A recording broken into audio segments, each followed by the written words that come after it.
اللہ تعالیٰ نے نبوت کی ابتدا کی تو آدم علیہ السلام سے کی، نبوت کی انتہا کی محمد الرسول اللہ پہ کی۔ جس چیز کی ابتدا نہ ہو اس کی انتہا نہیں ہوتی۔ اللہ تعالیٰ نے ایک چیز کی ابتدا کی ہے تو اس کی انتہا بھی کی ہے۔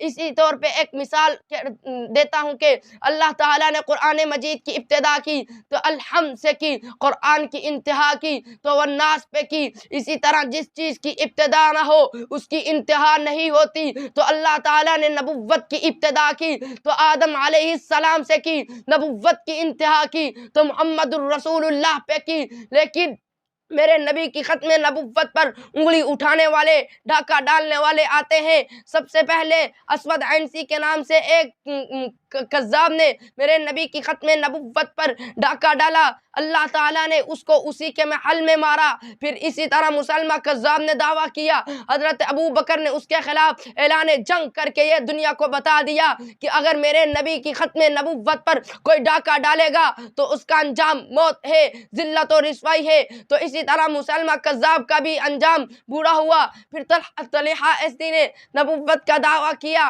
تو لیکن اللہ تعالیٰ نے اس کے لیے اسلام کا مذہب چنا ہوا تھا تو وہ پھر دائرہ اسلام میں آ گیا۔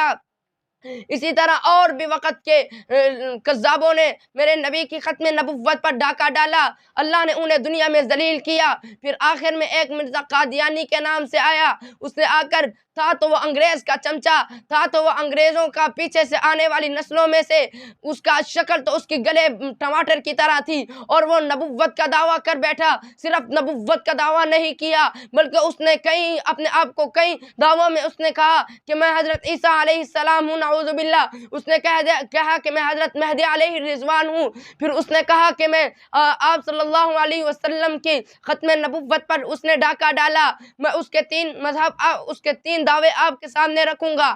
اس کا سب سے پہلا دعویٰ یہ تھا کہ میں حضرت مہدی علیہ الرضوان ہوں۔ اس نے حضرت مہدی علیہ الرضوان، تو میرے نبی نے فرمایا کہ ان کا نام میرے نام پر ہوگا، ان کے والد کا نام میرے والد کے نام پر ہوگا، ان کی والدہ کا نام میری والدہ کے نام پر ہوگا، مدینہ میں پیدا ہوں گے، مکہ میں ظہور ہوگا۔ لیکن مرزا قادیانی کو تو مکہ اور مدینہ میں جانے کی تو اس نے مدینہ اور مکہ تو دیکھا ہی نہیں۔ سامعین ذی وقار، اس کے والد کا نام غلام مرتضیٰ تھا، جبکہ اس کی ماں کو گسیٹی کے نام سے پکارا کرتے تھے، تو کیا وہ نبی حضرت مہدی علیہ الرضوان ہو سکتا تھا؟